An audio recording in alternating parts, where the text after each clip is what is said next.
Salam sejahtera untuk kita semua. Berjumpa kembali bersama saya, Risa Riani dari SMK Negeri 2 Moratewe.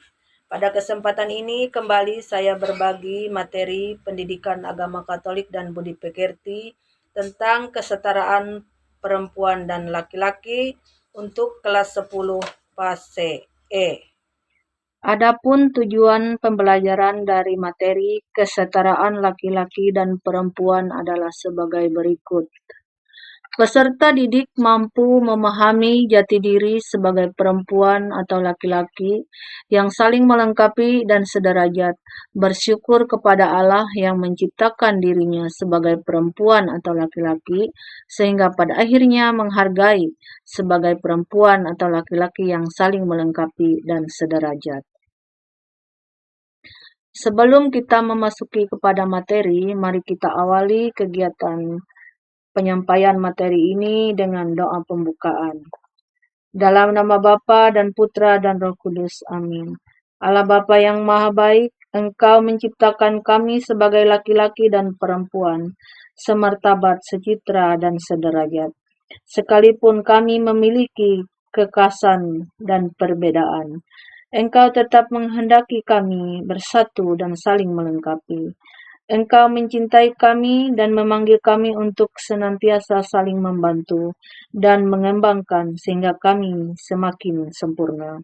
Berkatilah kami ya Tuhan, supaya kami tidak kenal lelah, supaya tetap selalu mengusahakan yang terbaik dan menjunjung martabat satu sama lain sesuai dengan kehendak-Mu.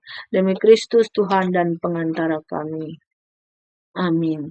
Dalam nama Bapa dan Putra dan Roh Kudus. Amin. Mari kita memasuki pendalaman materi tentang kesetaraan pria dan wanita di tengah keluarga. Ini kita masuki dalam bagian A. Masyarakat Indonesia pada umumnya menganut budaya patriarki yang begitu kental di belahan dunia manapun demikian. Laki-laki selalu diprioritaskan daripada perempuan, walaupun kasus ketidaksetaraan gender di masyarakat tidak ekstrim seperti masa lalu. Namun masih ada tindakan diskriminasi terhadap perempuan yang tidak terekspos media. Dalam keluarga, misalnya orang tua ataupun bahkan lingkungan, secara langsung maupun tidak langsung telah mensosialisasikan peran laki-laki dan perempuan secara berbeda. Anak laki-laki diminta membantu orang tua dalam hal-hal tertentu saja. Bahkan orang tua dalam hal-hal tertentu sering memberi kebebasan untuk bermain dan tidak dibebani tanggung jawab tertentu. Anak-anak perempuan sebaliknya diberi tanggung jawab untuk membantu pekerjaan yang menyangkut urusan rumah, seperti membersihkan rumah, memasak, dan mencuci. Kemudian bagian B, kesetaraan gender. Kesetaraan gender adalah suatu kondisi di mana semua manusia, baik laki-laki maupun perempuan, bebas mengembangkan kemampuan profesional mereka dan membuat pilihan-pilihan tanpa dibatasi. Peranan gender yang kaku. Hal ini bukan berarti bahwa perempuan dan laki-laki harus selalu sama, akan tetapi hak, tanggung jawab dan kesempatannya tidak dipengaruhi oleh apakah mereka dilahirkan sebagai laki-laki atau perempuan. Kesetaraan gender memberikan penghargaan dan kesempatan yang sama pada perempuan dan laki-laki dalam menentukan keinginannya dan menggunakan kemampuannya secara maksimal di berbagai bidang. Upaya untuk mewujudkan kesetaraan dalam masyarakat yang dapat kita lakukan antara lain: yang pertama, mengakhiri diskriminasi terhadap semua wanita dan anak perempuan.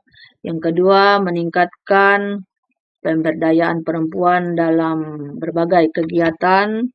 Kemudian yang ketiga, menghilangkan segala bentuk kekerasan terhadap perempuan dan anak baik di ranah publik maupun pribadi.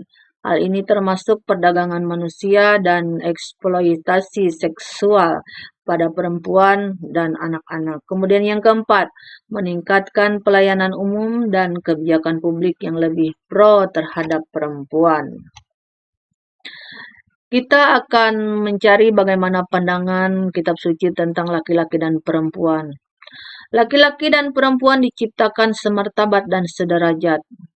Keduanya diciptakan menurut citra Allah, diciptakan menurut gambar dan rupa Allah, yang satu dan sama, yang terdapat dalam kitab Kejadian bab 1 ayat 26-27. Lebih dari itu, mereka dianugerahi kepercayaan dan kesempatan yang sama untuk mengambil bagian dalam karyanya yang agung. Mereka dipanggil untuk membangun persekutuan atau komunio dan bekerja sama dalam pengelolaan dunia dan seisinya, serta pelestarian generasi umat manusia yang terdapat dalam kitab Kejadian bab 1 ayat 31. Dalam kitab Kejadian ini juga diceritakan bahwa pria dan wanita merupakan ciptaan Tuhan yang paling indah. Pria dan wanita diciptakan Tuhan untuk saling melengkapi, untuk menjadi teman hidup. Pria saja tidaklah lengkap. Allah sendiri berkata, "Tidaklah baik kalau manusia itu seorang diri saja. Aku akan menjadikan seorang penolong baginya, yang sepadan dengan dia," yang terdapat dalam kitab Kejadian bab 2 ayat 18. Untuk menyatakan bahwa wanita sungguh-sungguh merupakan kesatuan dengan pria, maka Tuhan menciptakan wanita itu bukan dari bahan lain tetapi dari tulang rusuk pria itu. Maka pria itu kemudian berkata tentang wanita itu demikian, "Inilah dia, tulang dari tulangku dan daging dari dagingku," yang terdapat dalam kitab Kejadian bab 2 ayat 23. Dari kutipan kitab suci ini jelas bahwa hubungan pria dan wanita adalah hubungan yang suci dan sepadan. Kemudian kita akan mempelajari bagaimana pandangan gereja tentang kesetaraan laki-laki dan perempuan. Dalam Katekismus Gereja Katolik, artikel 372 disebutkan bahwa pria dan wanita diciptakan satu untuk yang lain. Bukan seakan-akan Allah membuat mereka sebagai manusia setengah-setengah dan tidak lengkap, melainkan Ia menciptakan mereka untuk satu persekutuan pribadi, sehingga kedua orang itu dapat menjadi penolong satu untuk yang lain. Karena itu, di satu pihak mereka sama sebagai pribadi, dalam kurung tulang dari tulangku, sedangkan di lain pihak mereka saling melengkapi dalam kepriaan dan kewanitaannya. Dalam perkawinan, Allah menciptakan mereka sedemikian erat, sehingga mereka menjadi satu daging, yang terdapat dalam kitab Kejadian bab 2 ayat 24, dan dapat meneruskan kehidupan manusia. Beranak cuculah dan bertambah banyaklah, penuhilah bumi, yang terdapat dalam kitab Kejadian bab 1 ayat 28. Dengan meneruskan kehidupan kepada anak-anaknya, pria dan wanita sebagai suami istri dan orang tua bekerja sama dengan karya pencipta atas cara yang sangat khusus. Demikianlah materi yang dapat saya sampaikan pada kesempatan ini. Semoga bermanfaat untuk menambah wawasan kita tentang kesetaraan laki-laki dan perempuan. Mari kita akhiri materi ini dengan doa penutup. Dalam nama Bapa dan Putra dan Roh Kudus. Amin. Terima kasih Tuhan atas segala penyertaan-Mu dalam kehidupan kami hingga pada saat ini. Dan pada kesempatan ini kami telah mempelajari materi tentang kesetaraan perempuan dan laki-laki. Kiranya semuanya ini bermanfaat bagi pengetahuan kami untuk menambah iman dan pengharapan kami kepada Dikau, membuat kami semakin saling menghargai antara laki-laki dan perempuan. Demi Kristus Tuhan dan pengantara kami. Sekian dan terima kasih. Sampai berjumpa di materi selanjutnya. Sampai.